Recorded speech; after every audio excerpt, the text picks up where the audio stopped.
Hey guys, welcome back to my channel. நான் தான் உங்கள் ஹரி. இன்னைக்கு நம்ம எங்கே இருக்கோம் பார்த்தீங்கன்னா மேட்டுப்பாளையத்தில் இருக்கோம். எங்கே போக போகிறோம் பார்த்தீங்கன்னா கேத்ரின் ஃபால்ஸ். மேட்டுப்பாளையத்தில் கேத்ரின் ஃபால்ஸ் வந்து பார்த்தீங்கன்னா 35 கிலோமீட்டர்ஸ் கோத்தகிரி ரூட் வழியாக போனால்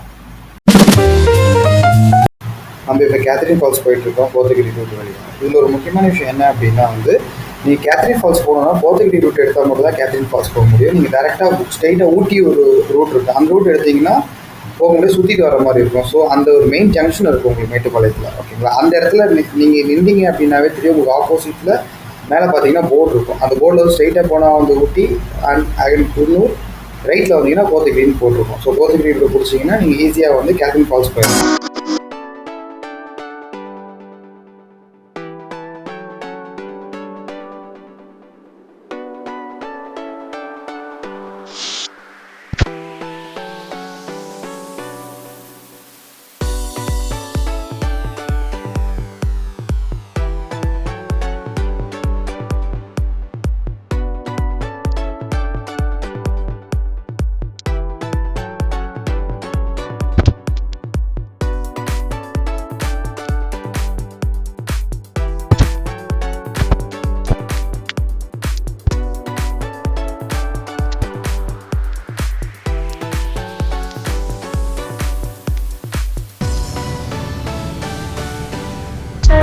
நம்ம வந்து பார்த்தீங்கன்னா கோயம்புத்தூர்லேருந்து ஸ்ட்ரெயிட்டாக வந்து கோத்தகிரி வந்திருக்கோம் த்ரூ ஊட்டி ரோடு வழியாக. ஸோ நான் இருக்கிற இடம் பார்த்தீங்க அப்படின்னா வந்து ஊட்டி ப்ளஸ் கோத்தகிரி கனெக்ட் பண்ணுற ரோடு. இப்போ நம்ம இதில் வந்து மேப்பில் பார்க்கும்போது வந்து பார்த்தீங்கன்னா கேத்ரின் ஃபால்ஸு காமிச்சிட்டு இருந்துச்சு. ஸோ அது இங்கேருந்து கோத்தகிரிலேருந்து ஒரு 5 கிலோமீட்டர். அது எப்படி போகணும்னு பார்த்தீங்கன்னா இங்கே ஒரு பெண்டு வரும்.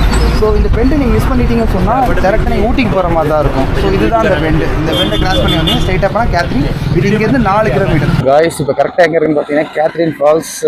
அங்கே பார்த்தீங்கன்னா போர்டு போட்டிருக்கு வெயிட்டு கேத்ரின் ஃபால்ஸ் சொல்லிட்டு. ஸோ கேத்ரின் ஃபால்ஸ் போகணுன்னா இதுதான் ரோடு நமக்கு. ஸோ ரோடு கொஞ்சம் கஷ்டமாக தான் இருக்குது, ஸ்லோப்பில் போகிற மாதிரி இருக்குது. அது மட்டும் இல்லாமல் இங்கே ஸ்பீட் பிரேக்கர் பார்த்தீங்கன்னா 1 2 தாண்டி போயிருக்கிறோம்.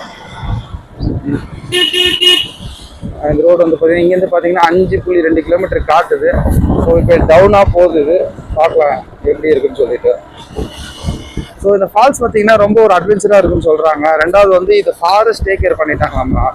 ஸோ சம்டைம்ஸ் வந்து அலோவ் பண்ணுறாங்க, சம்டைம்ஸ் அலோவ் பண்ண மாட்டாங்க இந்த ஃபால்ஸில் குளிக்கிறதுக்கு. ஸோ நம்ம லக்கு இன்னைக்கு சான்ஸ் இருந்தால் கண்டிப்பாக ஃபாரஸ்ட்டில் குளிக்கலாம். இல்லை அப்படின்னா எல்லாரும் மாதிரியும் டிசப்பாயின்மெண்ட் ஆகிட்டு வர வேண்டியது தான். இதை பார்த்தீங்களா சைடில் பாருங்கள், இந்த ரோடும் சரி, அந்த வீடு பார்த்தீங்களா, அந்த சோலார் சிஸ்டம் பாருங்கள் எவ்வளோ அழகாக வச்சு பண்ணியிருக்காங்க பாருங்கள். உண்மையிலே இந்த ரோடில் போடுறது ரொம்ப ஒரு அழகாக இருக்குது. ஏன்னா ரோடு அப்படி டவுனில் இறங்குதா. ஸோ பைக் டிரைவ் பண்ண வேண்டிய அவசியமே இல்லை, அதுவாக நேச்சராக போகிற மாதிரி இருக்குது. அதே நேரத்தில் வந்து பார்த்தீங்கன்னா நம்ம வந்து பைக் ஆனில் வச்சுருக்கணும். சில பேர்லாம் என்ன பண்ணுவாங்க அப்படி பார்த்தீங்கன்னா கீழே டவுனில் போகுது அப்படின்னு பைக் ஆஃப் பண்ணி பெட்ரோல் சேவ் பண்ண நினைப்பாங்க. அது வந்து ராங்கான டிசிஷன், அப்படி பண்ணாதீங்க. அந்த மாதிரி பண்ணீங்க அப்படின்னா சடனாக வண்டி ஆன் ஆகாமல் பிரேக் பிடிக்காமல் போயிடும். ஸோ வண்டி பெட்டர் ஆனில் இருந்தால் சேஃப், நமக்கு சேஃப்டி ரொம்ப முக்கியம்.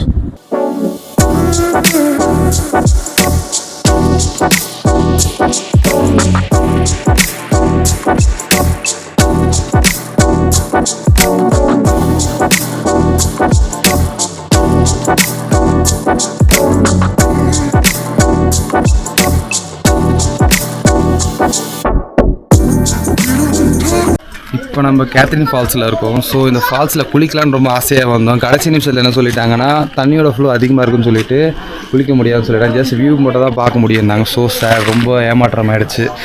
ஸோ நெக்ஸ்ட் டைம் வரவங்க வந்து பார்த்து பிளான் பண்ணிவிட்டு வாங்க. இங்கே யாராவது தெரிஞ்சிருந்துச்சுன்னா கேட்டுட்டு வாங்க, ரொம்ப பெஸ்ட்டாக இருக்கும். ஸோ டிசப்பாயின்மெண்ட் எங்களுக்கு.